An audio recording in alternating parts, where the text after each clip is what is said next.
রংপুরে একই পরিবারের ৪ জনকে হত্যার ঘটনায় গ্রেপ্তার দুজনের ডোপ টেস্ট ছাড়াও ডিএনএ টেস্ট করা হবে বলে জানিয়েছে পুলিশ।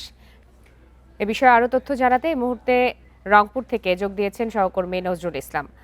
নজরুল ইসলাম, অভিযোগ উঠেছে নিহতদের বাড়ির পানির পাম্প ছেড়ে খুনের আলামত নষ্ট করার চেষ্টা করা হয়েছে। এই বিষয়ে আপনারা কি ধরনের তথ্য পাচ্ছেন? এবং পুলিশ কমিশনার যেমনটি জানাচ্ছিলেন যে যারা অভিযুক্ত, যারা দায় স্বীকার করেছেন এই হত্যাকাণ্ডের, তাদের ডোপ টেস্ট এবং ডিএনএ টেস্ট করা হবে। এ বিষয়ে কি ধরনের তথ্য পাচ্ছেন আপনারা? আসলে আমরা যে সকাল 11টা 10:30টার সময় যে সংবাদ সম্মেলনটা হয়েছে, অর্থাৎ পুলিশ কমিশনার কিন্তু তার হল রুমে যে সংবাদ সম্মেলনটা করেছে, আমরা কিন্তু সেখানে ছিলাম এবং পুলিশ কমিশনার যেটি বক্তব্য দিয়েছে তিনি যেমনটা জানিয়েছেন যে যেহেতু গত শনিবার রাত্রেই কিন্তু অর্থাৎ যে মরদেহ 4টি উদ্ধার করেছে, তারপর থেকে তারা এই পুরো স্যাম্পল অর্থাৎ পুরো আলামত কিন্তু তারা সংগ্রহ করেছে এবং করে ডিএনএ এবং পোস্টমর্টমের জন্য লাশ পাঠাচ্ছে এবং ডিএনএ টেস্টের জন্য যে 2 জনকে গ্রেপ্তার করা হয়েছে তার আলামত কিন্তু নিয়েছে, তার সেটি কিন্তু পাঠিয়ে দিয়েছে। আমি যদি একটু দেখা যায় এটি কিন্তু অর্থাৎ সিদ্ধার্থর বাড়ি, তার বাড়ির সামনে যে তার বাবা কিন্তু বসে আছে এবং পরের বাড়িটাই কিন্তু যে মারা গেছে অর্থাৎ যে যাদেরকে মারি করা হচ্ছে, হত্যা করা হয়েছে, সেই 4 জনের বাড়ি। যে আপনি যদি দেখাই এখানে সাধারণ মানুষ কিন্তু সবসময় দাঁড়িয়ে থাকে তাদের যে দাবি অনুযায়ী। তারা বলছেন যে যারা প্রকৃত হত্যাকারী এবং যারা হত্যা করেছে তাদেরকে এই শনাক্ত করে তাদেরকে গ্রেপ্তার করার জন্য দাবি করছেন তারা। তবে যে ডিএনএ টেস্টের যে বিষয়টি সেটি কিন্তু পুলিশ কিন্তু বলেছেন যে অতি দ্রুত সেটি পাঠানো হবে এবং তারপরে সেটি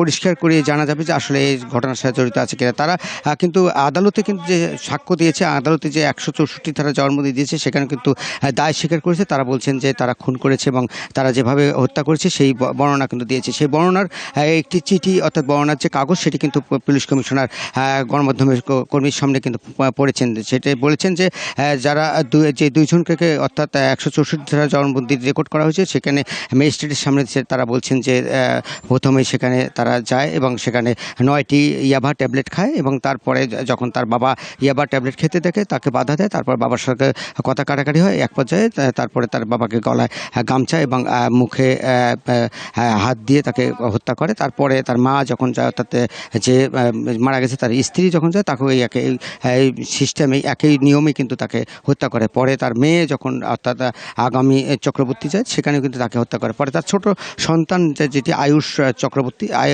সেও যখন নিচে যায় তখন তাকে চিনতে করে সে হত্যা করে। এটি কিন্তু পুলিশের ভাষ্য অনুযায়ী এবং আদালতের তথ্য অনুযায়ী, আদালতে যেটি আসলে আসামি 2 জন জবানবন্দি দিয়েছে সেই তথ্য অনুযায়ী কিন্তু আমরা যেটি বলবার চেষ্টা করেছি। তবে এখন পর্যন্ত আমরা যেটা দেখছি বাড়িতে কিন্তু পুলিশ মোতায়েন করা হচ্ছে, বাড়িতে পুলিশ পাহারা দিচ্ছে এবং তারা বলছেন যে পুলিশ বলছেন যে যতদিন পর্যন্ত এটি আসলে আলামত এবং যতদিন পর্যন্ত এই মামলার কোনো ধরনের শুরু হয়নি এবং তার কোনো ধরনের যে না হয় ততদিন পর্যন্ত এই মামলার জন্য এই বাড়িতে তারা থাকবেন। তবে এখন পর্যন্ত যেটা দেখছি যে 2 জন আসামিকে গ্রেপ্তার করেছে, তারপরে কিন্তু আমরা দেখেছি আরও 2 জনকে তারা অর্থাৎ পুলিশ জিজ্ঞাসাবাদ করছেন এবং তাদেরকে কিন্তু নিয়ে অর্থাৎ সাক্ষী দেওয়ার জন্য কিন্তু আদালতে সাক্ষী দিয়েছেন। আমরা যদি জানি যে সীমান্ত নামে একজনকে সে সাক্ষী দিয়েছে রাজসাক্ষী হিসেবে, সে প্রধান সাক্ষী হিসেবে। আরেকজন কিন্তু অর্থাৎ বিদ্যুৎ নামে অর্থাৎ তাকেও কিন্তু নিয়ে যায়, সাক্ষীর যে কথা বলা হয়েছে এবং তাকে আদালতে নিয়ে কিন্তু 164 ধারা জবানবন্দিতে তারা সাক্ষী দিয়েছে। তবে এটি আসলে বলছেন পুলিশের পক্ষ থেকে, আমরা পুলিশের সঙ্গে কথা বলেছি বারবার, পুলিশ কমিশনার যেটি বলছেন যে